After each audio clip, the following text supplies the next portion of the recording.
तो सम संख्या का अगर योग पूछ देगा तो क्या करोगे? तो यहाँ पर हम देखेंगे कि n ऑफ n प्लस 1 होता है, तो 1 से 100 तक में कितनी सम पड़ेंगी? तो आप कहोगे 50, तो यहाँ पर 50 इंटू 50 प्लस 1 51 कर दोगे। तो इसका गुणा करोगे, 0 5 एकम 5 पचम 25, तो ये हो जाएगा। अगर इसी में विषम संख्या का योग पूछ दे, विषम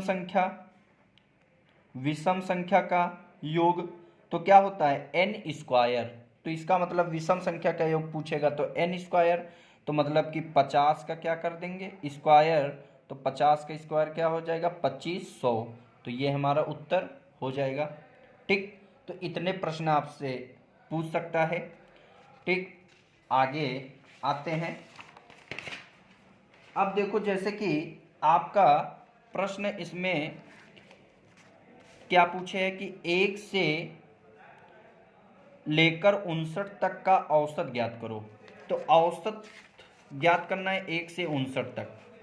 तो यहाँ पर 1 से 59 तक में अगर हम औसत देखेंगे तो प्राकृतिक संख्याओं का औसत, प्राकृतिक संख्याओं का जो है वो औसत क्या होता है? n प्लस 1/2, यही होता है। n कितना दिए है? मतलब कुल पदों की संख्या 59 प्लस 1/2, तो 60 प्लस 59 एक 60, 60/2, 2 से इसको काटोगे तो 60 का आधा 30, तो इसका मतलब उत्तर हमारा क्या हो जाएगा? 30। ठीक, कोई दिक्कत नहीं होनी चाहिए। अब देखो, तीसरा प्रश्न आपसे क्या पूछ सकता है, जो इस बार 13 नवंबर में आ गया था प्रश्न, वर्गों पर आधारित। तो आपसे कह देगा 1 square, 2 square, 3 square and dot dot 10 square के वर्गों का योग ज्ञात करो। ठीक, तो अब यहाँ पर अगर ऐसा आ जाए तो वर्गों का योग क्या होता है? 1/6 of n plus 1 of 2n plus 1, यही होता है। अब यहाँ पर अगर हम देखें 1/6, n का मतलब कुल पदों की संख्या, तो 10 है, तो यहाँ 10 लिख दिया। 10 के बाद क्या आता है? 11, और 11 और 10 टोटल कितना हो गया? 21। देखो, 10 और 1 11, 10 दूनी 20 और 1 21 हो जाएगा। तो 3 दूना 6 होता है, 3 सत्ते 21, 2 पंची 10, तो 11 पच्ची 55 इंटू 7, तो उत्तर आपका कितना आ जाएगा? 385। 7 पन्ना 35, 7 पन्ना 35, 3 38, ये आपका उत्तर हो जाएगा। ठीक, अब यहीं पर एक और देख लेते हैं घन का। तो 2 का क्यूब, 3 का क्यूब एंड डॉट डॉट 10 का क्यूब के घनों का योग ज्ञात कीजिए। पूरा वीडियो जरूर देखना आप लोग। घनों का योग ज्ञात कीजिए। ठीक, घनों का योग ज्ञात कीजिए। तो कैसे करोगे? तो इसको कैसे करोगे तो आप लोग देखना है कि घनों का योग क्या होता है? तो घनों का योग n ऑफ n प्लस 1/2 का होल स्क्वायर। n का मतलब कुल पदों की संख्या, 10 इंटू 10 और 1 11/2 का होल स्क्वायर। तो 2 पंची 10, 11 पच्ची 55, तो 55 का स्क्वायर क्या हो जाएगा? पच्चम 25। 5 के बाद क्या आता है? 6, तो 6 पंचे 30, ये आपका वर्ग हो जाएगा। आपको वर्ग करना सिखाया था, तो आपको वर्ग इसी तरह करना है। ठीक, तो आप लोग इसे देखें। फिर उसके बाद आते हैं अगले प्रश्न पर। देखो क्या पूछा है। तो अगला प्रश्न आपसे क्या पूछा है कि 5 के प्रथम 7 गुणजों का औसत ज्ञात करो। तो 5 के प्रथम 7 गुणजों का औसत, यही प्रश्न है आपका। ठीक, तो यहाँ पर हम देखेंगे ये प्रश्न नंबर 4। तो कैसे करना है आपको, तो यहाँ पर के प्रथम n गुणजों का औसत क्या होता है, k ऑफ n प्लस 1/2। तो k मतलब जितना 5, तो 5 कितने गुणज हैं 7, तो 7 प्लस 1/2। तो यहाँ 5 इंटू 8/2, 2 चौको 8, तो 4 पंचे 20। तो आपका उत्तर आ जाएगा कि नहीं आ जाएगा। ठीक, अब ये आप कर सकते हो। अब यहीं पर अगर आप तुरंत से करना चाहते तो आप जान सकते हो कि जितना के दिए है उसको लिख लो और जितने गुणज दिए हैं उसी के आगे चले जाओ। तो 7 दिए तो 7 के आगे क्या होता है 8, 8 का आधा 4, तो 4 पंचे 20, आपका उत्तर हो गया। जैसे 7 के 9 होता तो कितना हो जाता, 7 इंटू 9, 9 का मतलब 10, 10 का आधा 5, तो 7 पन्ना 35 हो गया, हो जाएगा आपका उत्तर। ऐसे भी कर सकते हो आप लोग। ठीक, अब देखो अगला प्रश्न देखते हैं। कह रहा कि एक कार 1 सेकंड में 10 मीटर की दूरी तय करती है, उसकी किलोमीटर प्रति घंटा में चाल कितनी होगी। ठीक, तो चाल बराबर क्या होता है, सारे प्रश्न आपके महत्वपूर्ण हैं तो प्रश्न को जरूर देखकर चलना। ठीक, तो एक कार, तो चाल बराबर होता है दूरी बटे समय, यही होता है। और दूरी कितनी दी है 10 मीटर, समय कितना लगा 1 सेकंड, लेकिन हमको चाल ज्ञात करना है किलोमीटर पर आवर में। तो किलोमीटर पर आवर में जाने के लिए 18/5 से गुणा करेंगे। 5 एकम 5, 5 दूनी 10, तो 18 दूनी 36 किलोमीटर पर आवर। तो कभी भी मीटर पर सेकंड से किलोमीटर पर आवर में जाना तो 18/5 से गुणा कर देना, और अगर किलोमीटर पर आवर से मीटर पर सेकंड में आना तो 5/18 से गुणा कर देना। ठीक, अब देखो नोट करना और इन प्रश्नों को जरूर देखकर जाना, आपको जरूर वहाँ पर देखने को मिलेंगे प्रश्न। अगला प्रश्न है कि 700 के 30% का 10% का मान निकालो। ठीक, प्रश्न देख लेना, ये सारे प्रश्न लिखे हुए ही हैं और बहुत ही इम्पोर्टेंट प्रश्न है आप लोगों के लिए। 700 के का मतलब गुणा, 30% मतलब 30/100, 10% मतलब 10/100 हो जाएगा। 0 0 0 0 कैंसिल हो जाएगा, 0 0 0 0 कैंसिल हो जाएगा, 7 गुणे 3 तो 7 त्रिक 21, आपका उत्तर क्या आएगा 21 हो जाएगा। तो सभी लोग ध्यानपूर्वक पढ़ें और आपको सफलता निश्चित ही इस बार मिलेगी। ठीक, अगला प्रश्न देखते हैं। कह रहा कि निम्न संख्याएं, ठीक, निम्न संख्याएं 30, 60, 40, 50 तथा 10 का औसत ज्ञात करो। तो एक छोटे से छोटा प्रश्न हम लेकर चलेंगे और आपके प्रश्न जितने भी तरीके पूछ सकता है वो सारे प्रश्न आपको यहीं पर देखने को मिल जाएंगे। तो औसत बराबर क्या होता है, औसत बराबर संख्याओं का योग बटे कुल संख्या, यही होता है। अब यहाँ पर हम देखेंगे संख्याएं कौन कौन सी दी है, 30, फिर 60, फिर 40, फिर 50, फिर 10 बटे कुल संख्या 1 2 3 4 5, कुल संख्या 5। ठीक, अब हम इनको जोड़ देंगे तो 6 3 9 9 4 13, 13 और 5 180, 180 और 10 190/5, तो 5 तियाँ 15 हो जाएगा। और 5, ठीक देख लो, 50 10 60, 60 40 100, और 100 और ये 6 3 9 190, सही है। तो यहाँ 5 तियाँ 15, तो बचे हैं आपके पास कितने 4, तो 5 अट्ठे 40, कितना हो जाएगा, 5 अट्ठे 40, तो इसका औसत 38 हो जाएगा। ठीक, तो ये आपका है प्रश्न। अब देखेंगे आगे आगे प्रश्न चलेंगे और आपको देखना है प्रश्न। तो अब आगे प्रश्नों को देखेंगे हम। ठीक, तो प्रश्न नंबर क्या कह रहा है कि अगला प्रश्न कह रहा है समकोण त्रिभुज का सूत्र।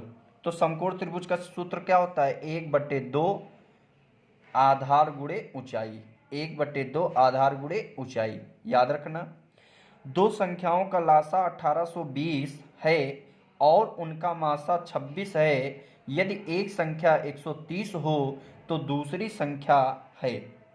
यह प्रश्न आपसे पूछा है। तो हम जानते हैं क्या होता है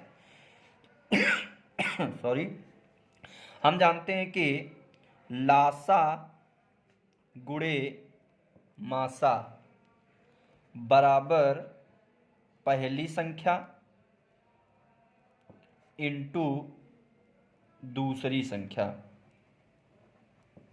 ठीक, जो जीके की पीडीएफ आप लोगों को दी है उसे भी आप लोग जरूर रिवाइज करते रहना, महत्वपूर्ण प्रश्न है उसमें। तो यहाँ पर हमको लासा दिए है 1820, तो 1820 कर देंगे। मासा दिए है 26, तो 26 कर देंगे। पहली संख्या 130 दिए और दूसरी संख्या हमको निकालना है। 0 से 0 कैंसिल, 13 दूना 26, तो इसका मतलब x बराबर क्या हो जाएगा, 2 दूना 4, 18 दूना 36 हो जाएगा 364। ये आपका प्रश्न का उत्तर हो जाएगा। कोई समस्या नहीं होनी चाहिए आप लोगों को। आगे प्रश्न क्या कह रहा है कि कह रहा है संख्या 196 किसका पूर्ण वर्ग है। तो 196 किसका पूर्ण वर्ग है, तो आपको सभी को पता होगा कि 14 का है। तो 14 का ये पूर्ण वर्ग है। तो आप लोग यहाँ पर देखेंगे कि वर्ग से संबंधित आपका एक प्रश्न आएगा। वर्ग से आपका एक प्रश्न वर्ग से संबंधित जरूर आएगा। तो कभी भी अगर वर्ग से आ जाए, तो यदि आपका जैसे 35 दे दिया जाए, इकाई का अंक अगर 5 हो तो उसका गुणा मत करना। सिर्फ देखो 5 का स्क्वायर क्या होता है, 5 25, 3 के बाद क्या आता है 4, तो 4 3 12, आपका स्क्वायर हो गया।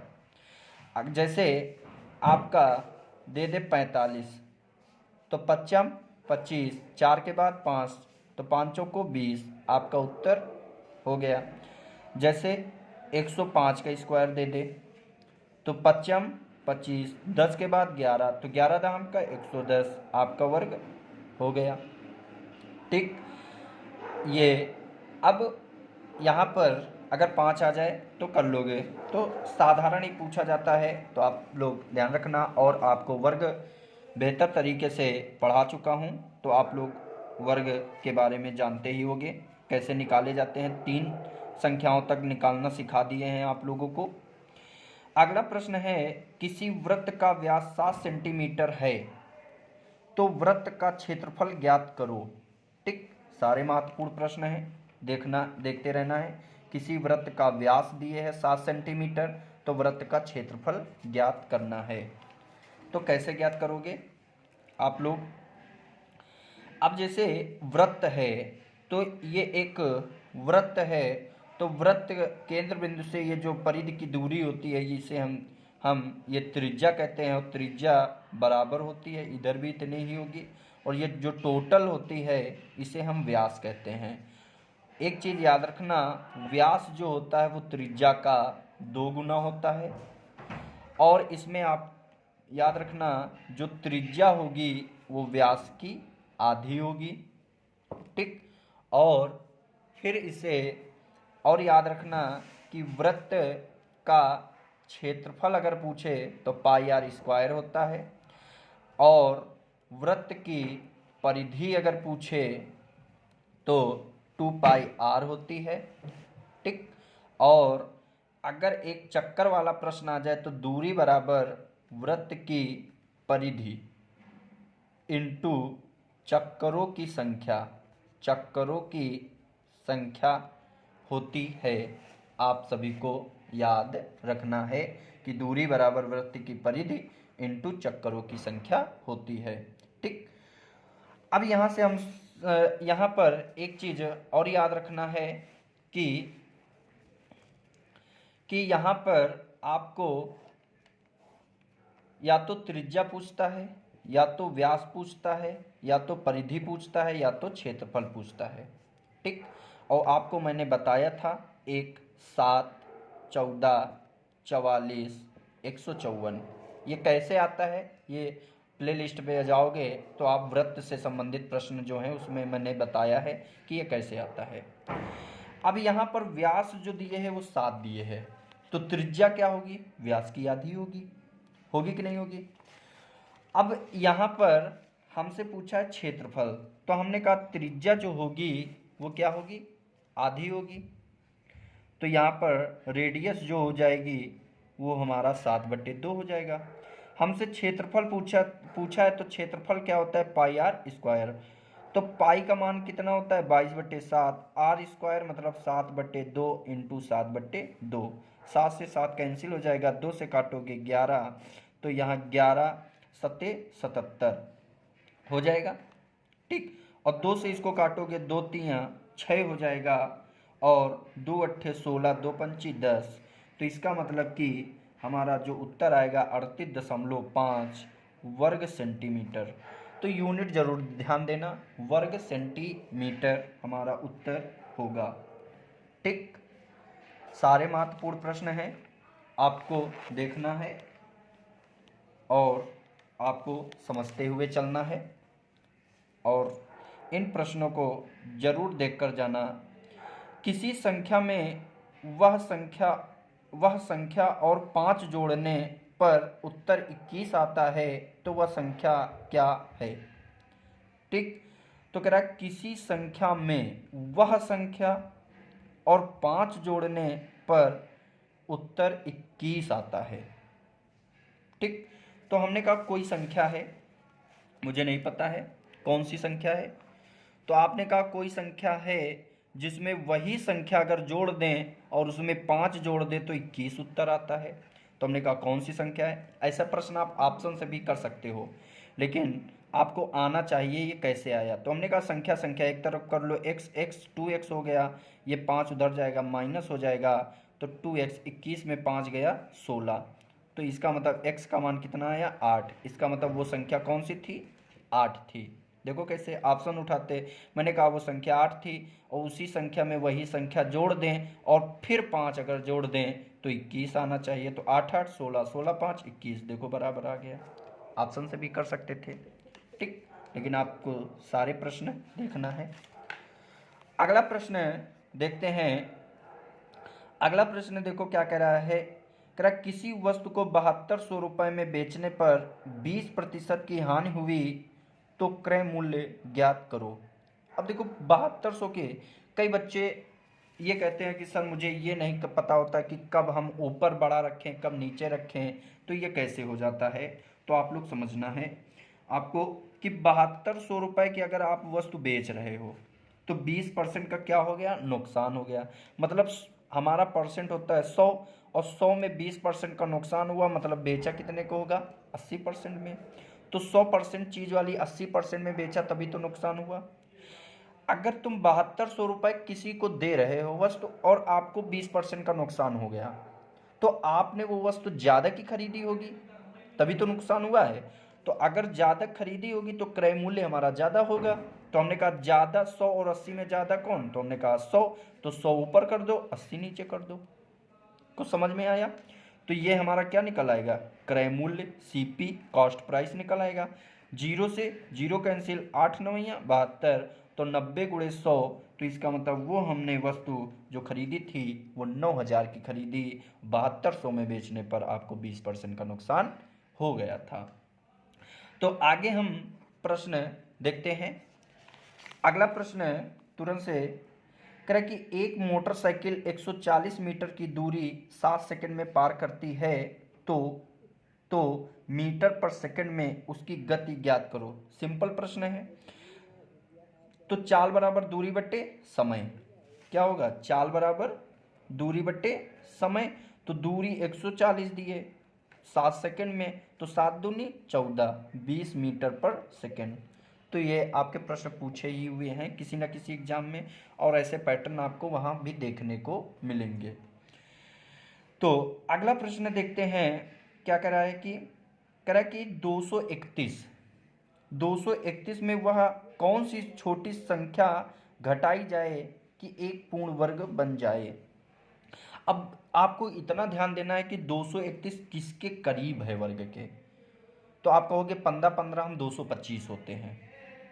अब 15 हम 225 होते हैं, मतलब 231 के करीब क्या होता है, 225। तो हमने कहा कि अच्छा 231 है और 225 होना चाहिए, तो कितना ज़्यादा दिए है।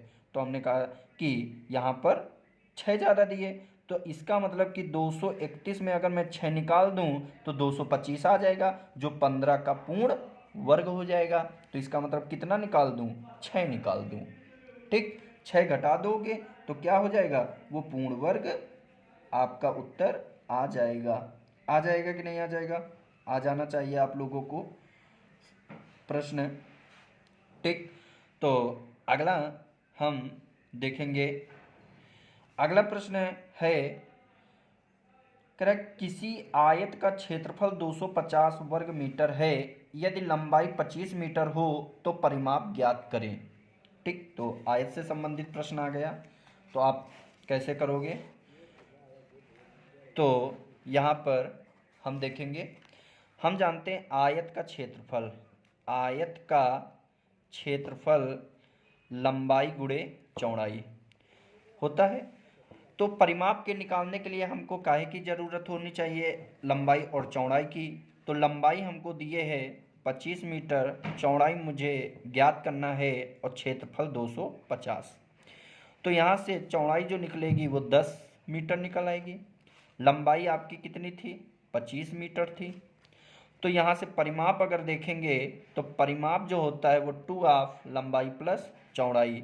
तो 2 लंबाई प्लस चौड़ाई अगर हम जोड़ देंगे तो इसका मतलब 25 और 10 कितना हो जाएगा, तो 25 10 आपका 35। तो इसका मतलब कि परिमाप जो होगा 35 दूना 70, तो 70 मीटर हमारा उत्तर आ जाएगा।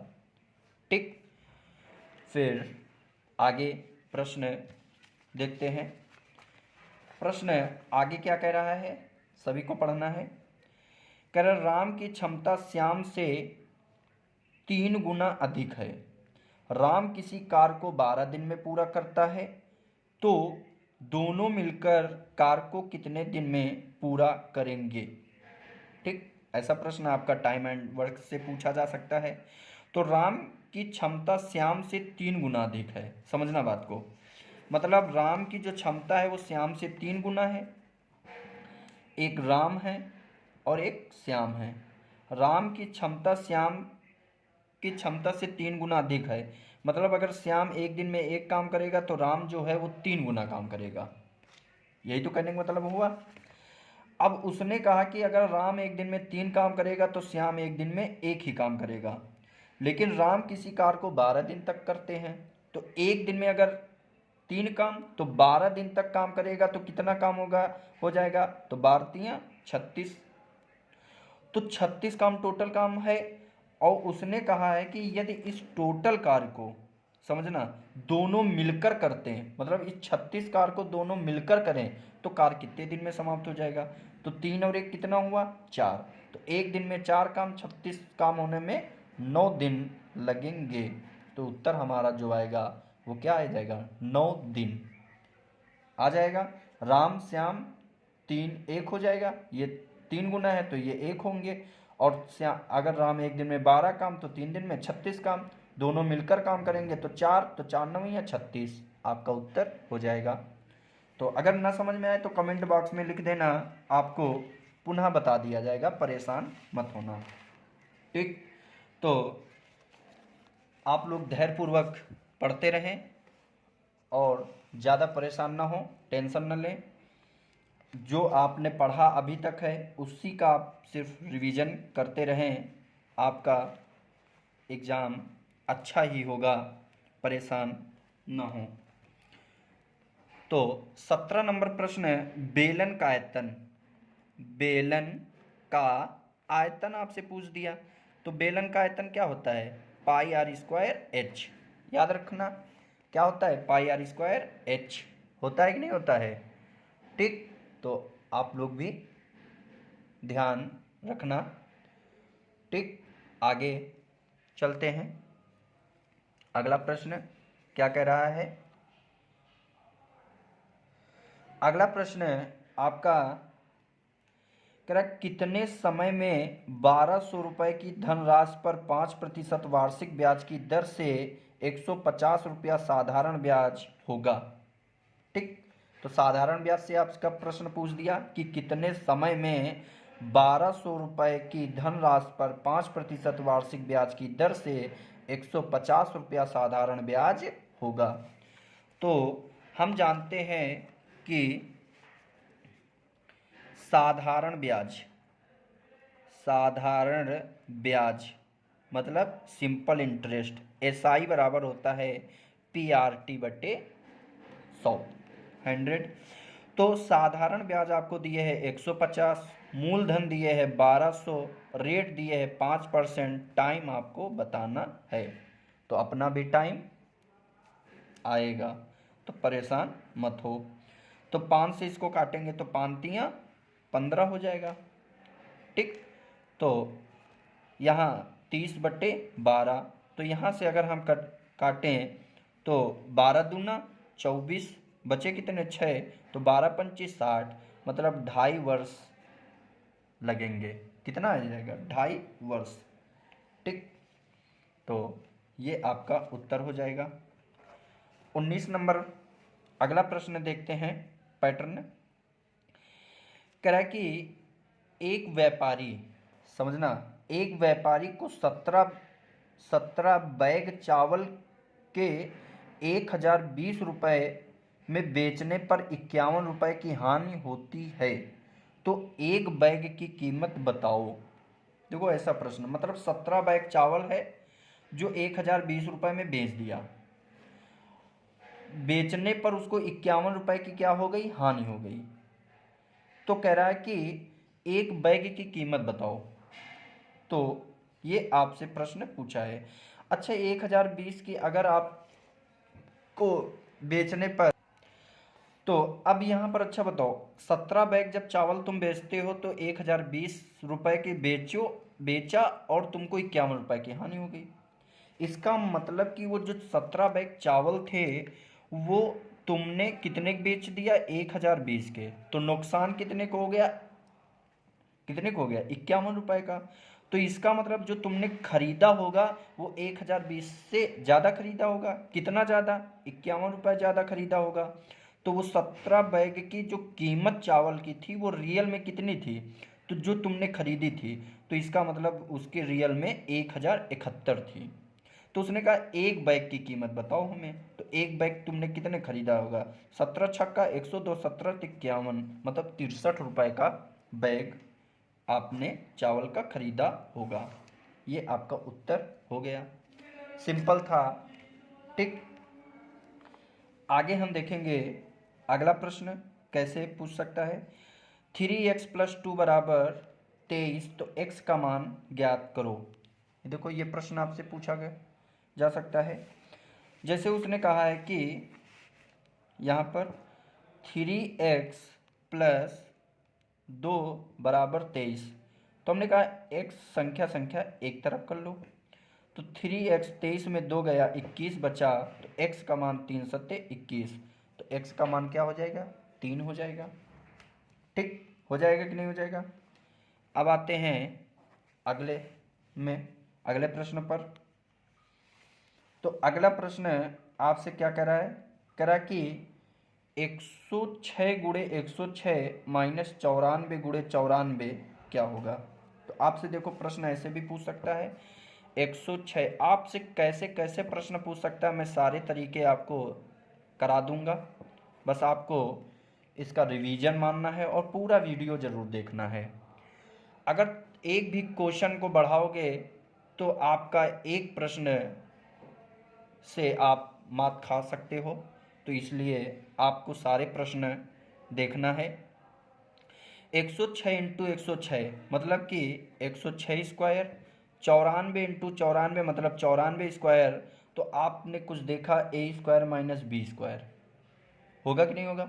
तो ए स्क्वायर माइनस बी स्क्वायर का मतलब क्या होता है? एक बार ए प्लस बी और एक बार ए माइनस बी कर दोगे तो 106 में 94 अगर जोड़ दोगे तो कितना हो जाएगा? तो आप कहोगे 6 4 10, 9 1 10, 1 1 2, 200। और 106 में अगर 94 घटा दोगे तो आप कहोगे 4 2 6 और 9 1 10, तो 12 दूनी 24। क्या हो जाएगा? 12 दूना 24। इसका मतलब आपका उत्तर 2400 हो जाएगा। कोई दिक्कत नहीं होनी चाहिए। आप अब वहाँ पर बहादुरी मत दिखाना कि 106 का हम स्क्वायर करेंगे, 94 का स्क्वायर करेंगे, घटाएंगे, हमारा उत्तर आ जाएगा। मानते हैं आपका उत्तर आ जाएगा, लेकिन आपको वहाँ पर स्मार्ट वर्क करना है, ना कि घिसी पिटी वाली जो सब लोग करते हैं वैसा आपको काम करना है। ठीक। अगला प्रश्न देखो क्या कह रहा है कि यदि एक घन का पृष्ठीय क्षेत्रफल 96 वर्ग सेंटीमीटर है तो उसका आयतन ज्ञात करो। ठीक। तो अब यहाँ पर प्रश्न देखते हैं। हम जानते हैं घन का पृष्ठीय क्षेत्रफल, घन का पृष्ठीय क्षेत्रफल जो होता है वो 6 इंटू भुजा स्क्वायर। तो 6 इंटू भुजा स्क्वायर जो दिए है वो 94 दिए। 6 से काटोगे 6 कम 6 6 कम 6। ठीक। कितना दिए? 94 नहीं, 96, सॉरी 96। ठीक। तो अब 6 कम 6 छछरंग 36, तो भुजा स्क्वायर बराबर 16। तो भुजा क्या होगी? तो 16 का वर्गमूल 6। अब हमसे पूछ दिया है कि इसका आयतन ज्ञात करो। तो आयतन जो होता है घन का वो भुजा क्यूब होता है। तो 6 का क्यूब क्या हो जाएगा? छछरंग 36 छक्का 216 घन सेंटीमीटर। यूनिट जरूर ध्यान देना, घन सेंटीमीटर होगा। ठीक। आगे प्रश्न देखते हैं आपका। अगला प्रश्न आपका कौन सा दिए है, सभी को देखना है। अब देखो आपका एक एज से संबंधित प्रश्न आ गया। कर वर्तमान में एक पिता और पुत्र की आयु का अनुपात 8:5 है और अब से 10 वर्ष बाद उनकी आयु का अनुपात 2:1 होगा। वर्तमान में पिता की आयु क्या है? ठीक। ये आपसे प्रश्न पूछ दिया है, तो हम देखेंगे। तो उसने कहा है कि एक पिता फादर और उसका बेटा है। उसने कहा वर्तमान में पिता पुत्र की आयु का 8:5 अनुपात दिए, 8:5 कर दिया। अब 10 वर्ष बाद, कितने वर्ष बाद? 10 वर्ष बाद उनकी आयु का अनुपात 2:1 हो जाएगा। तो पिता की वर्तमान आयु ज्ञात करना है आप लोगों को। हमने आपको बताया था सबसे पहले हम आयु में अंतर देखेंगे। यहाँ 4 आया, यहाँ 6 आया, अंतर समान नहीं है। जब अंतर समान नहीं होता है तो नीचे के अंतर से ऊपर वाले रेशियो में गुणा, ऊपर के अंतर से नीचे वाले रेशियो में गुणा कर देंगे। तो यहाँ पर आपका पिता और पुत्र क्या अनुपात क्या आ जाएगा? 8 एकम 8, 5 एकम 5, 3 दूना 6, 3 एकम 3। अब देखो अंतर कितना आया? 2 2 का। तो आयु का अंतर हमेशा किसके बराबर होता है? वर्ष के। तो 2 बराबर 10, तो 1 बराबर 5, 1 बराबर 5 हो जाएगा। तो 8 बराबर क्या हो जाएगा? 8 पंच 40 और 5 25। तो इसका मतलब पिता की जो वर्तमान आयु होगी, पिता की वर्तमान आयु आयु जो होगी वो 40 वर्ष होगी। तो क्या होगी? 40 वर्ष होगी। ठीक। ये आपका हो जाएगा। आगे देखते हैं। अगला प्रश्न है 3a बराबर 2a और 5b बराबर 4c, तो a b c का मान होगा। देखो कभी कभी ऐसे प्रश्न पूछ सकता है। 3a बराबर 2b और 5b बराबर 4c, तो ए बी सी का मान आपसे पूछ सकता है। तो पहले हम ए बी का मान निकालेंगे, तो ऐसा कभी आ जाए तो आमने सामने का मान होता है, तो ए 2 हो जाएगा तो बी का मान 3 हो जाएगा। तो बी सी अगर निकालेंगे तो बी का मान 4 हो जाएगा, सी का मान 5 हो जाएगा। ए बी सी पूछा है, तो ए बी सी सभी को पता होना चाहिए, 2 चौको 8, और बी मतलब इसका गुणा कर देंगे, और बी का गुणा कर देंगे, 4 तियाँ 12, और सी पूछा है तो लास्ट का गुणा कर देंगे, 5 तियाँ 15। तो उत्तर क्या हो जाएगा, 8:12:15, ये आपका उत्तर हो जाएगा। ठीक, अगला प्रश्न देखेंगे कैसे है, क्या पूछा है। अगला प्रश्न करा कि के वर्ग में से 21 का वर्ग घटाने पर क्या होगा।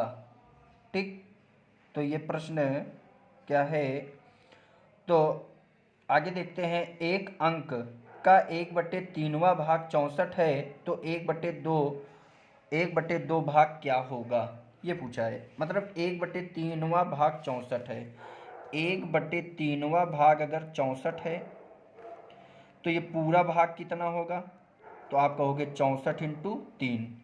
कह रहा है इसका 1/2वां भाग मतलब आधा भाग कितना होगा। बस आपको कुछ नहीं करना है, 2 से इसको काट दो तो 32 दूना 64, तो 3 दूनी 6, 3 त्रिक का 9, 96 होगा। ठीक, क्या होगा, 96 होगा। हो जाएगा कि नहीं हो जाएगा। आगे देखते हैं, अगला प्रश्न देखेंगे। अगला प्रश्न आपसे क्या है, कह रहा है कि एक टैंक, सभी को दिख रहा है आराम से, एक टैंक 5 मीटर लंबा, 4 मीटर चौड़ा, 3 मीटर गहरा है, तो टैंक की क्षमता ज्ञात करो। तो क्षमता ज्ञात करना है तो बस आपको कुछ नहीं करना है, लंबाई इंटू चौड़ाई इंटू ऊंचाई कर दो। तो हरिओम 5 इंटू 3 इंटू 4 बस गुणा कर दो, 5 ते 15, 15 चौको 60 मीटर में है, तो घन मीटर हो जाएगा आपका उत्तर। कुछ नहीं था, सिंपल प्रश्न था, घबराना नहीं है। सारे पैटर्न आपको करा दूंगा, बस आपको धैर्य ही रखना है और पूरा वीडियो अंत तक जरूर देखकर जाना। अब देखो अगला प्रश्न कह रहा है, दो संख्याओं का योग 24 है तथा गुणनफल 143 है। ठीक, 43 हो तो दो संख्याओं का योग 24 तथा गुणनफल क्या कह रहा है 143 हो, तो वे संख्याएं बताओ। ठीक, तो आपसे वो संख्याएं मतलब दो संख्याओं का योग, दो संख्याओं का योग a प्लस बी कितना दिए है 24, और इनका जो गुणनफल दिए है वो 143 दिए हैं। कितना दिए 143। तो कह रहा वे संख्याएं कौन कौन सी है। तो अब देखो ऑप्शन आपको दिए हुए हैं, क्या क्या दिए हैं ऑप्शन, 8 16, 12 12, 13 11 और 9 6। आपको आ जाना चाहिए, मतलब गुणनफल कितना हो जाना चाहिए 143, बस इतना ध्यान रखो। 6 8 6 48 मतलब इकाई का अंक 3 आना चाहिए, 8 18, 2 दूनी 4, 3 आना चाहिए, 3 कम 3 हो गया उत्तर, 13 11 24, 13 का गुणा 11 में करोगे 143, आपका उत्तर हो गया। कितना आएगा 13 11। ठीक, अब ऐसा प्रश्न आप ऑप्शन से करना। अब देखो अगला प्रश्न 28 नंबर आपसे